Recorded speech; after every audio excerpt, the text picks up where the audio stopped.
Escuchen, este tema, exploración funcional del sistema endocrino, bueno, obviamente la van a llevar en detenimiento, en detalle, en todas las formas, puntos y demás, en quinto año.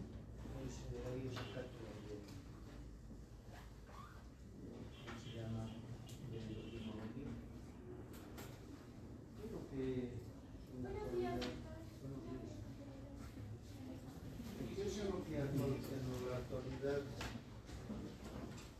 nos toca analizar con sus conocimientos de primer año, segundo año y demás. Saben ustedes que en el organismo existen tres grandes aparatos. Precisamente donde está el sistema endocrino incluido es los aparatos de la vía de relación, juntamente el sistema nervioso. Este sistema endocrino,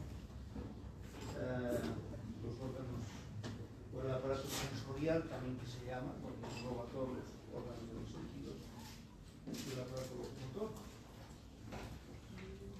Pese a estar enmarcado en este gran aparato, pues echamos nomás mano de recordarles que los tres grandes sistemas que gobiernan, que controlan, regulan y demás, nuestro organismo pues está en base a lo que les hemos dicho, sistema nervioso, el sistema endocrino y el sistema inmunológico. Entonces estos tres hacen una interrelación única para que nuestro organismo pueda desenvolverse y ser, entre comillas, personas normales. Ahora, cuando ya hay patologías propias, si es por una hipofunción, una hiperfunción, en este caso glandular, de alguna manera va a repercutir en la anatomía, en la fisiología de un organismo. A lo cual nosotros tenemos que estar enterados. Por lo tanto, cuando hablamos de exploración funcional del sistema endocrino, tenemos que íntegramente nosotros saber hacia dónde nos dirigimos. Por lo tanto, en forma general, con lo que van a hacer análisis de este tema en la parte de semiología, análisis de tema en lo que respecta a patología clínica y análisis del tema, o sea, del sistema endocrino, en la parte de radiología, pues tenemos que nosotros concentrarnos en que, de acuerdo a todo el desarrollo integral que nosotros tenemos que tener, pues siempre debe haber el saber, el hacer, el ser y el decidir. Por lo tanto, para nosotros será importante que vamos a conocer los estudios complementarios pues, de laboratorio respecto a este tema, que tienen utilidad diagnóstica para las alteraciones endocrinológicas. En base a ese conocimiento, pues nosotros, ¿qué vamos a hacer?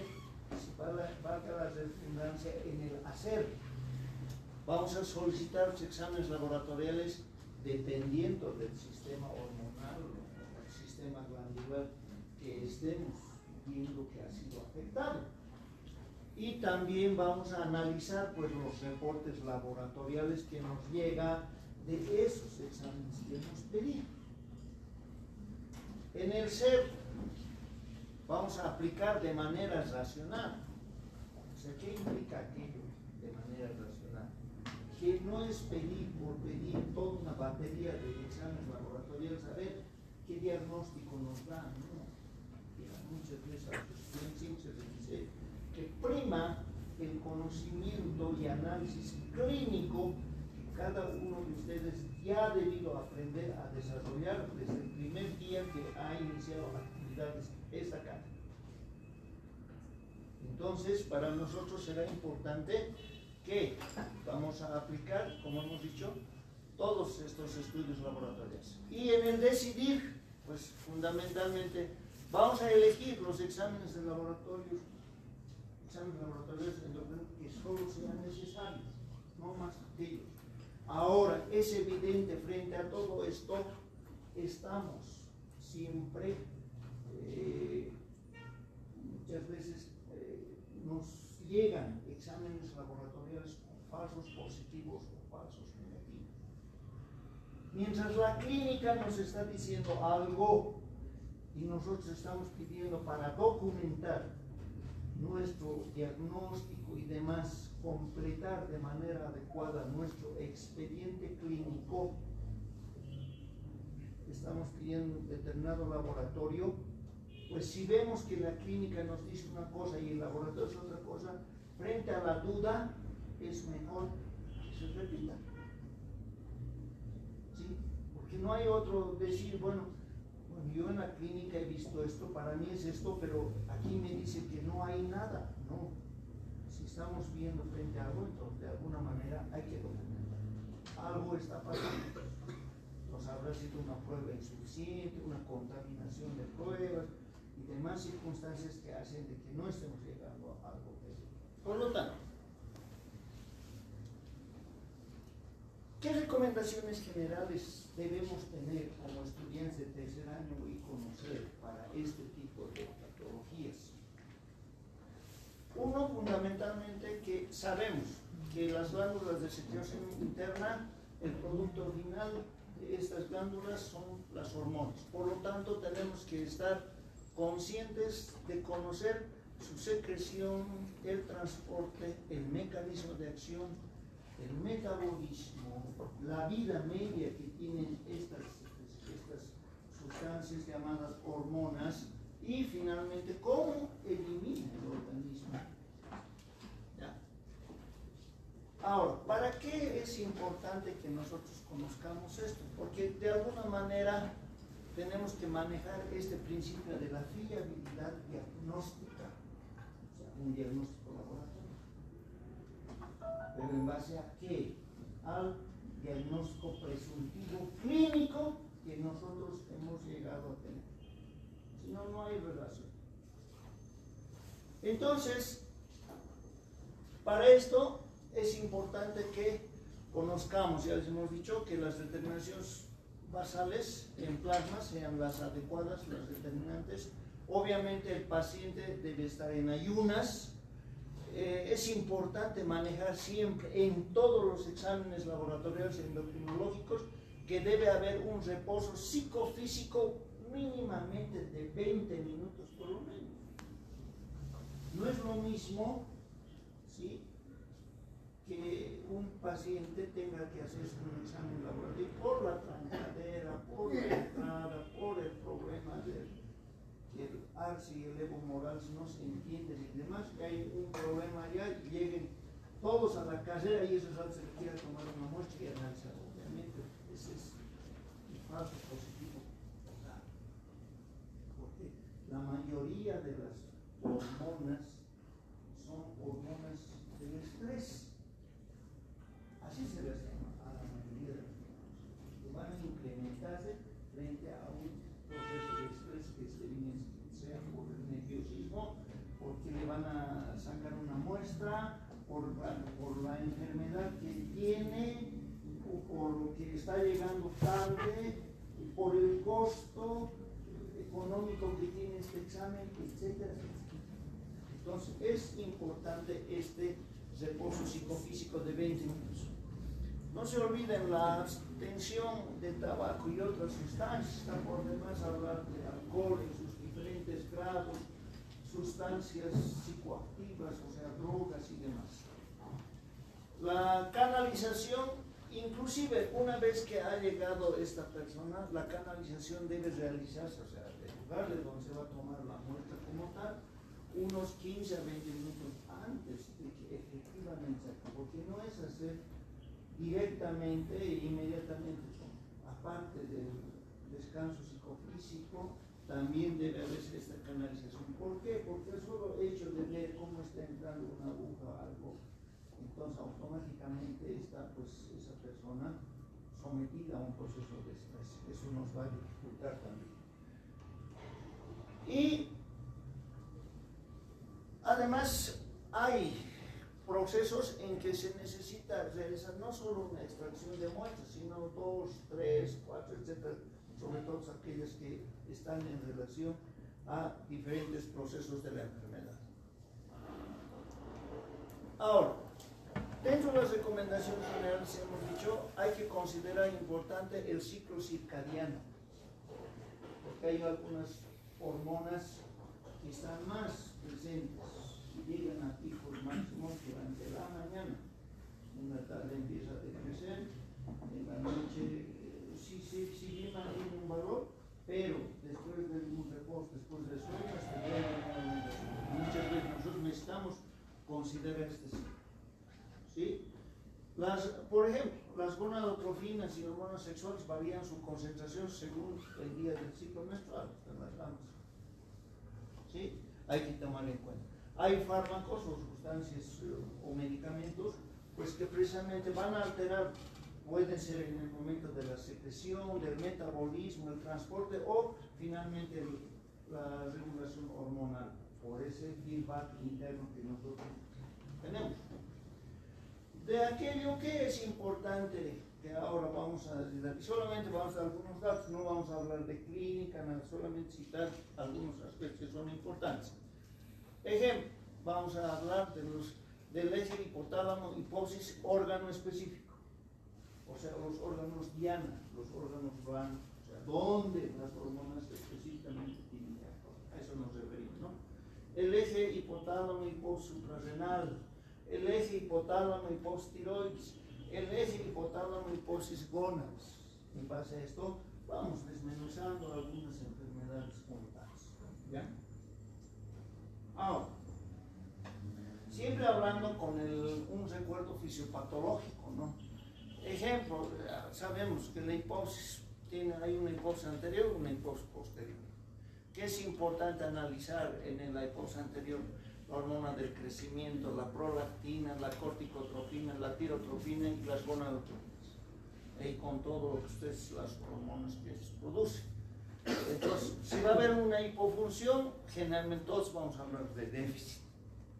Y si va a haber una hiperfunción, por lo tanto, también vamos a hablar de hiperproducción, en todos los niveles. ¿Sí? Ahora, en el de la hipófisis posterior, ahí está la oxitocina, la vasopresina, principalmente, y estamos hablando de todo aquello que tiene que ver respecto a las alteraciones en cada caso. También es importante que ustedes tomen en cuenta lo siguiente. Miren, las causas de los trastornos endocrinos siempre nos va a estar en relación con las fases que pasan las hormonas, que hemos dicho desde su producción y demás. Por lo tanto, cuando hablamos de una biosíntesis, o sea, estas causas de los trastornos va a estar desde el momento de la biosíntesis hasta la eliminación, pasando por el transporte y los sistemas de regulación propios que tiene el organismo. Por lo tanto, a ver, ¿qué factores podemos analizar para que haya alteraciones que nos van a llevar a la variabilidad de rangos de referencia en una hipofunción o una hiperfunción en la que debemos considerar todos? Trastornos congénitos de la biosíntesis de la secreción de las hormonas, o sea, estamos hablando del metabolismo. Es claro, por ejemplo, un síndrome adrenogenital, un cretinismo familiar, etc. Puede haber trastornos de la secreción. Ejemplo, en algunos tipos de diabetes hay problemas en la secreción de la insulina. Puede ser que el organismo tenga la capacidad de formar la hormona como tal que necesita, pero hay problemas de la secreción que se da en el mismo órgano. Otra causa, Hay trastornos en el transporte hormonal, y aquí decía, por ejemplo, el ejemplo en las hormonas esteroideas y el ejemplo de las hormonas tiroideas. Hay trastornos de acción de las hormonas, por lo tanto habrá una ausencia, puede haber una ausencia de transformación de una hormona en una hormona, de una prehormona, en una hormona activa. Puede haber defectos de los receptores, que también son importantes.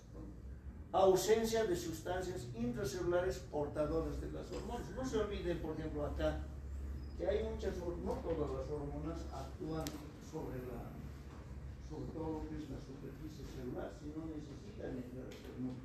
Por lo tanto, tienen que atravesar todo el espacio intracelular. Si no encuentran los medios adecuados en este espacio intracelular, entonces obviamente no va a haber una acción determinada. Luego, hay trastornos del metabolismo y excreción de hormonas. Puede haber trastornos del sistema de regulación propia en nuestro organismo. Hay trastornos de la producción hormonal autónoma, por ejemplo, en el caso de tumores. No es raro escuchar hablar la presencia de tumores, por ejemplo, de la hipófisis, ¿no? Que este hecho hace de que la hipófisis como tal se sienta desprotegida y por lo tanto no puede producir las hormonas que normalmente puede producir en la parte anterior y en la parte posterior de su estructura. Puede haber hipofunción endocrina por destrucción de la glándula. Esto inclusive aquí están, cuando hablamos de destrucción glandular, hay enfermedades, por ejemplo, endocrinológicas, se puede determinar porque hay una autoagresión del mismo organismo frente a una determinada glándula.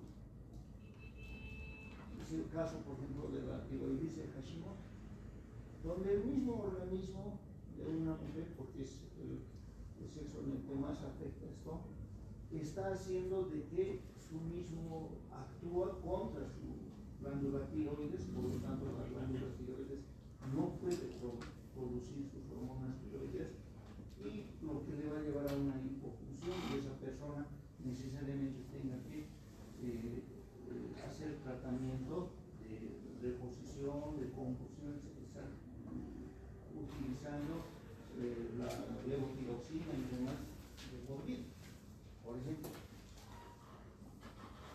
Hay también procesos como son los síndromes psíquico-endócrinos, por ejemplo, un hipertiroidismo, cuando hay personas que fácilmente cambian de humor, son agresivas, ¿no? Inquietas y demás. Esos están en síndrome psicoactivo. Así como también hay personas que tienen una hipofunción de la misma tiroides. Hipertiroideos como hay hipotiroideos. Entonces las características fisiológicas y demás son. Entonces, si todos estos factores no los hemos analizado adecuadamente en el momento que nosotros estamos estudiando a nuestro paciente, no vamos a tener buenos resultados. Entonces, hablando de la corteza suprarrenal, fundamentalmente se sabe que tiene dos partes, una es la médula, otra es la corteza.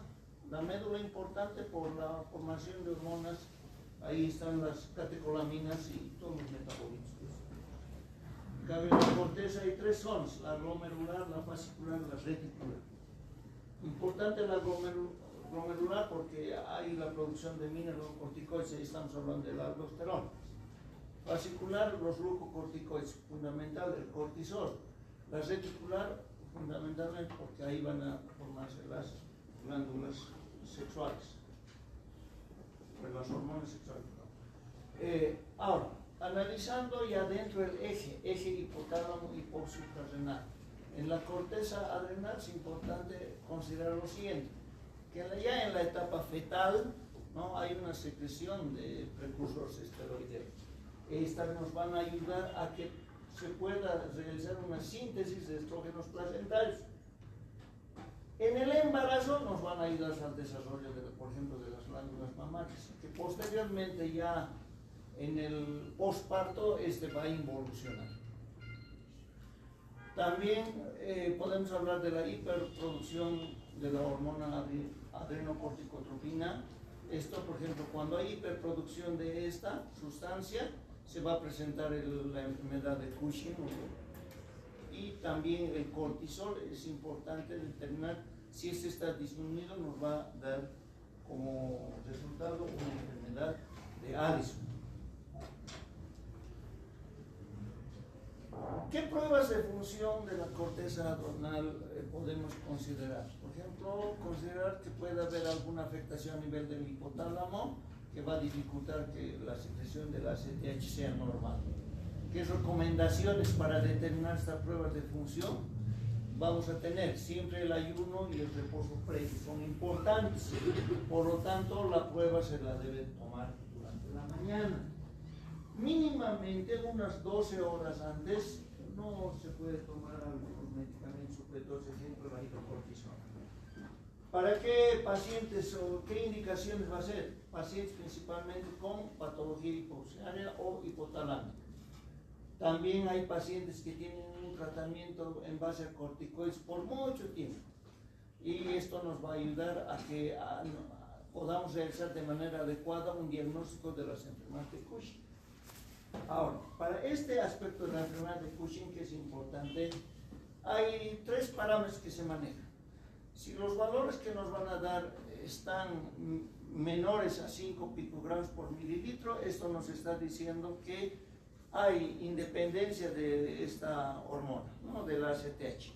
Por lo tanto, el origen va a ser adrenal. Si nos da valores entre 5 a 15 picogramos por mililitro, hay que hacer otras pruebas de estimulación, ¿no?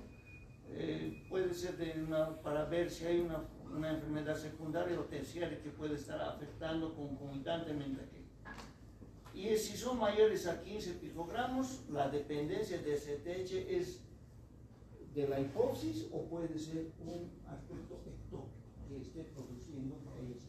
Entonces, a ver, necesitamos conocer esos parámetros para nosotros en forma general. Más exámenes, como les estoy reiterando, los van a ir conociendo. Ahora también la ciencia está avanzando, etcétera, con detalle cuando estén avanzando en endocrinología como tal.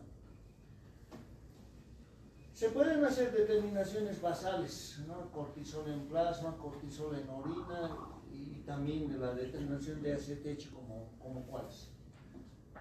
Si hay alguna sospecha de patología de la corteza suprarrenal, se puede tomar muestras a las 8 y a las 22:00 para buscar siempre los parámetros que hay.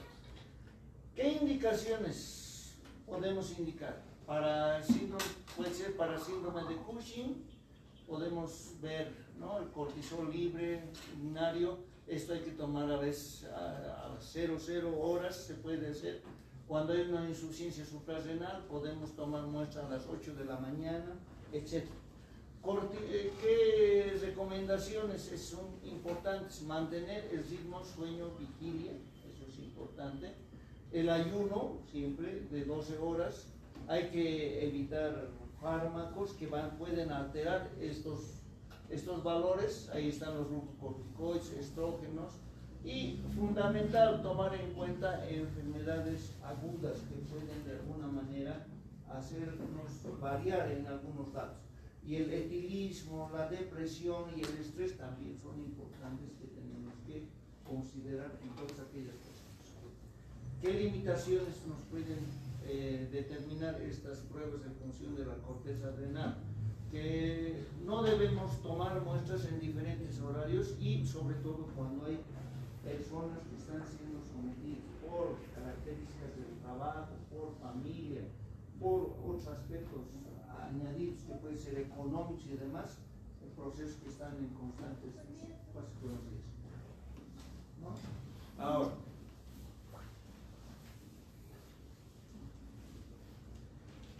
vamos a otro eje hipotálamo hipotiroides. A ver, las pruebas funcionales tiroideas fundamentalmente están basadas en determinar la presencia de hormona estimulante de la tiroides. esta va a tener una alta sensibilidad que va a responder a mínimas variaciones de concentración plasmática.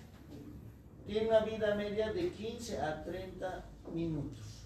¿Qué recomendaciones vamos a manejar? Que la secreción del TSH principalmente tiene igual un ciclo circadiano. Es pulsátil, esto quiere decir varianza, ¿no? Y hay que tomar la muestra de 8 a 10 de la mañana. Eso es lo óptimo. ¿Sí? Ahí está. ¿Qué indicaciones? Uno, se hace para estudio del perfil tiroideo, ¿no? Si está en valores normales, no es necesario tomar el análisis de hormonas tiroides periféricas. Si está disminuida, estamos hablando de la TSH, ¿no? Si está disminuida, recién vamos a pedir T4 libre y la T3. ¿Qué evaluación terapéutica podemos realizar con esto? En pacientes de reemplazo con levotiroxina, es el caso de la tiroides de Hashimoto, que les he dicho, ¿no? En un paciente que tenga cáncer de tiroides o haya determinación de que esa persona está presentando nódulos tiroideos como tales, ¿no? Y para esto, obviamente, para determinar todos estos aspectos, a veces hay otros exámenes complementarios, una gamografía, que a veces las realizan aquí en INAMEN, ¿ya? ¿Qué limitaciones podemos tener de todo lo que hemos dicho, ¿no? Que van a tardar en alcanzar valores normales de TSH, pero vamos a solicitar TSH y hormonas tiroides periféricas en sospecha de patología hipofisiaria o de resistencia a hormonas tiroides. Es importante determinar. En el embarazo, la determinación de TSH puede ser mal interpretada por los procesos fisiológicos normales que una mujer está llevando adelante. En pacientes críticos, la TSH puede ser aumentada o disminuida. Esto en pacientes críticos por diferentes otras patologías, eso también hay que determinar. ¿Existen fármacos que pueden alterar la secreción de TSH? Sí. Ahora, podemos determinar la fracción libre de estas hormonas y la cantidad total. Esto es importante. En el hipotiroidismo es suficiente conocer concentraciones de T4 libre en plasma. En el hipertiroidismo se debe determinar tanto los valores de T3 y T4. ¿Qué indicaciones para esto vamos a tener? Para hacer un diagnóstico de disfunción tiroidea y respuesta a algún tratamiento específico que esa persona esté llevando adelante. Limitaciones. Las variaciones de proteínas transportadoras van a afectar el valor de las hormonas totales y no de la fracción libre. Eso es importante determinar. ¿Qué limitación también nos puede ser importante que analicemos? Que hay factores inmunológicos que pueden hacer de que estos valores varíen y nos puedan ser confundidos. La hiperlipemia, el factor reumatoideo, la toma del propiltiuracilo, glucocorticoides, contrastes radiológicos, etc. Todas estas entidades, sustancias y demás puede hacer de que afecten valores de las hormonas tiroideas en el plasma. Rangos de referencia que los tienen que conocer. De la T3 es normal de 1.25 a 2.74 nanomoles por litro.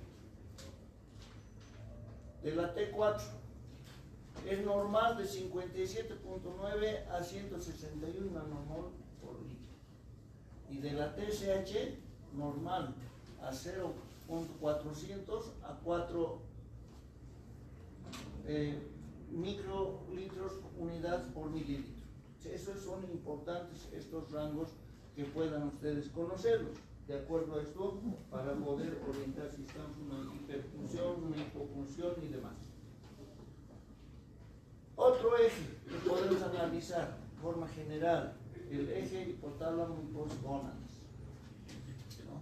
Ya saben ustedes, importante determinar grados de infertilidad, ¿sí? En las parejas, las mujeres y demás, que pueden hacer de que no pueden llevar adelante estos aspectos, o por algunas alteraciones en carácter sexual secundario, carácter sexual primarios y demás, pues es necesario que echemos mano de estos exámenes. Entonces, las pruebas funcionales gonadales, en principio está la determinación de la FSH y de la LH, ¿no? O sea, de la hormona folículo estimulante y de la hormona luteinizante. Porque estas van a controlar la función gonadal, por lo tanto nos va a permitir diagnóstico diferenciales de hipogonadismo primario o secundario. ¿Qué recomendaciones se manejan para aquello? Que la muestra debe ser en ayunas y a primera hora de la mañana. Estamos hablando siempre en términos general de 8 de la mañana. ¿Ya? Mujeres en edad de fértil deben realizar en la fase folicular precoz. ¿Qué indicaciones? El diagnóstico diferencial de hipogonadismo y también cuando estemos frente a un posible diagnóstico de hiperandrogenismo funcional ovario. ¿Cuáles son los valores normales que manejamos? FSH de 2 a 7 unidades por litro en mujeres postmenopáusicas. Estamos cuando estos valores son mayores a 20 unidades por litro. Para la LH de 2 a 7 unidades por litro y en mujeres postmenopáusicas de 10 unidades por litro. Son valores que se manejan. Para hacer la determinación de FSH y de LH específicamente, hay también limitaciones. Y entre estos están los esteroides sexuales, no nos olvidemos, que van a modificar la concentración de gonadotropinas. Enfermedades graves que también puede estar cursando una persona producen hipogonadismo de origen hipotalámico. Algunos psicofármacos específicos, ¿no?, que pueden existir, entre ellos están los antiepilépticos también y otras, pueden modificar la neurotransmisión hipotálica. Por lo tanto, ¿qué podemos decir de la determinación basal de estradiol en plasma? Para hablar de los estrógenos, sabemos que estos es fundamental en la maduración sexual de la mujer, que van a llevarnos siempre a que esté presente el desarrollo de los órganos sexuales y los caracteres sexuales secundarios que diferencian un varón de una mujer. En coordinación con progestágenos, los ciclos menstruales son normales, por lo tanto ya saben, ¿no? Hay determinadas sustancias que actúan del primer día al día 14 y luego otras sustancias hormonales que actúan del día 14 al día 28, completando un ciclo menstrual. Eso se debe determinar también. Las indicaciones. En mujeres, en la reproducción asistida es importante, porque va a evaluar la insuficiencia ovárica en estudios de amenorrea también. En varones, cuando hay presencia de ginecomastia, hay deficiencia de gonadotrofinas, pacientes obesos y también en la tercera edad. Son importantes estas las indicaciones que se hace en la determinación basal de estradiol en plasma. ¿Sí? En mujeres, ¿qué valores manejamos? Fundamentalmente en la fase folicular precoz, estos están entre 40 a 100 picogramos por mililitro. En el preovulatorio está entre 200 a 400 picogramos mililitro. En la fase luteínica de 50 a 150 picogramos mililitro. En la posmenopáusica prepuberal hablamos en relación a menores a 40 picogramos por mililitro. En cambio, en los varones, este estradiol, si estamos determinando, podemos encontrar valores para hacer análisis principalmente de estos factores de lo que hace un momento decíamos de ginecomastia y demás, de 10 a 55 picogramos por mililitro. Testosterona. Va a ser importante en la diferenciación sexual masculina. Es importante en el desarrollo de los púberes, ¿no? O sea, puberal, en el mantenimiento de los caracteres sexuales secundarios y la espermatogénesis de manera adecuada, sobre todo mientras está en la etapa reproductiva real. Aquí la secreción de testosterona igual tiene un ritmo circadiano igual al cortisol. Es alta su concentración entre 6 de la mañana y 9 de la mañana. ¿Ya? En mujeres hay que tener en cuenta el ciclo menstrual, porque se puede también hacer, por este caso del libilismo, del hirsutismo y demás, también se puede hacer determinación de testosterona en mujeres. Indicaciones en varones: diagnóstico diferencial de hipogonadismo, un seguimiento de terapia hormonal sustitutiva, y en mujeres para la evaluación diagnóstica de hiperandrogenismo, la virilización, lo que les decía hace rato, amenorrea o también procesos de infertilidad.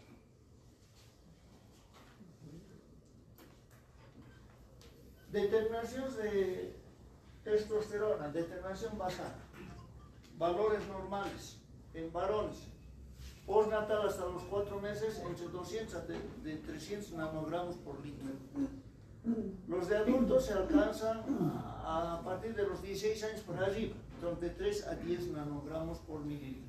En cambio, en las mujeres es de 0.2 a 0.4 nanogramos por mililitro durante la mayor parte de la fase folicular y luténica.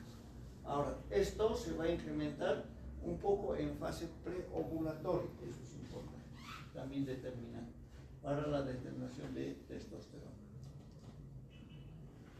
Hablar un poco de páncreas endocrino y nos referimos íntegramente a lo que es la secreción de la insulina. Hay la prueba de glicemia basal. Cuando se hace esta prueba de glicemia basal sobre la insulina basal, ¿no?, para analizar esto de la secreción de insulina, si estamos estos conscientes, generalmente nos da entre la glucemia basal, está dada en miligramos por decilitro, sobre la insulina basal, y estos valores, si estos son menores a 6, es habitual que sea menor a 6 en los individuos insulinos resistentes fundamentalmente, pero también podemos ayudarnos valorando la insulinemia tras una prueba de sobrecarga oral. Eso es lo que normalmente también hablamos, esta sobrecarga oral de glucosa con 75 gramos. Si la insulina es mayor a 60 microunidades por mililitro, a las 2 horas estamos frente a un proceso de insulinoresistencia. ¿Ya? Hay una prueba de glucagón. Sabemos que el glucagón va a estimular la acción, la función de las células beta. Por lo tanto, esta prueba nos va a permitir medir la reserva insular pancreática. ¿Qué recomendaciones para esto vamos a tener para realizar la prueba de glucagón? Fundamentalmente mantener el ayuno, ¿sí? Y tiene que haber necesariamente ese reposo en lo posible psicofísico durante la prueba como tal. Las indicaciones que vamos a llevar adelante para esta prueba de glucagón como tal, las indicaciones que nos va a determinar la reserva de la insulina endógena, y va a ser fundamental en el diagnóstico diferencial entre la diabetes 1, entre la diabetes 1 y la diabetes 2, ¿no? Y qué contraindicación, cuándo no se debe realizar esta prueba, cuando estamos en presencia de una enfermedad como es el feocromocitoma. Interpretación. Primero, entonces, vamos a medir la glicemia y el péptido C sanguíneo basal. También a los 6 minutos posterior a la prueba, nuevamente. Valores basales que debemos conocer del péptido C son normales, entre 0,3 a 0,9 nanomoles por litro. Otra varianza, si estos están menores a 0,3 nanomoles por litro, nos van a indicar una insulinodeficiencia. Luego de los 6 minutos, esto tiene que aumentar entre 150 a 300%. Va a ser normal si los valores del péptido C son mayores a 0,7 nanomoles por litro. Si encontramos valores menores a 0.7 nanomol litros, estamos igual frente a una insulinoresistencia. Eso sería en forma general que ustedes necesitan complementar a los exámenes semiológicos que analicen con sus pacientes con alteraciones endocrinológicas. Y eso obviamente, no ya se sabe, si son pacientes que van a determinar que tienen alguna presencia de tumor, realmente va a ser fundamental también que incrementen los pruebas de gabinete para complementar a su análisis clínico, a su análisis laboratorial y a su análisis por imagen. Eso es lo fundamental. Muchísimas gracias. ¿Ya?